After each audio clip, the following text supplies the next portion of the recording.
Good afternoon, good day, or maybe it's good night where you are. How are you doing? I trust that you are healthy, safe, and well.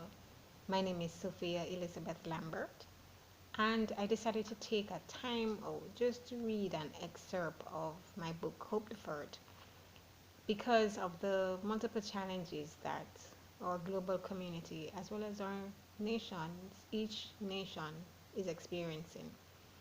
Um, the title of this chapter is God's Appointed Time. It regardless of what is going on, regardless of the difficulties we're experiencing, the need for things to just change and go back to a more suitable condition um, can be infuriating because it takes a while for things to get better.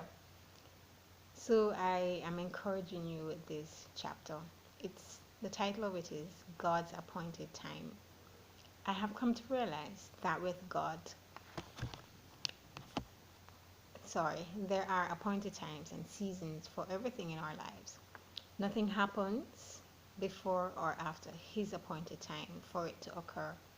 He has stated explicitly in the Bible that everything happens at their specific or appointed time in our lives, communities, and nations.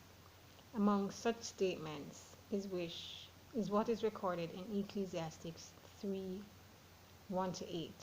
It reads, There's a time for everything and a season for every activity under heaven, a time to be born and a time to die, a time to plant and a time to uproot, a time to kill and a time to heal, a time to tear down and a time to build, a time to weep and a time to laugh, a time to mourn and a time to dance, a time to scatter stones and a time to gather them, a time to embrace and a time to refrain, a time to search and a time to give up, a time to keep and a time to throw away, a time to tear and a time to mend, a time to be silent and a time to speak, a time to love and a time to hate, a time for war and a time for peace.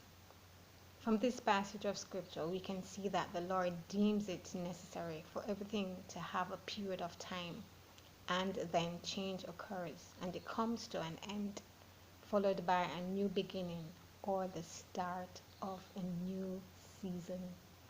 So, regardless of the difficulties that you may be enduring, please remember that there is a season for everything. So, the Lord is seeing you through to the next season. Endure. God is with you. He's never going to leave you. He will never forsake you. Have a great evening.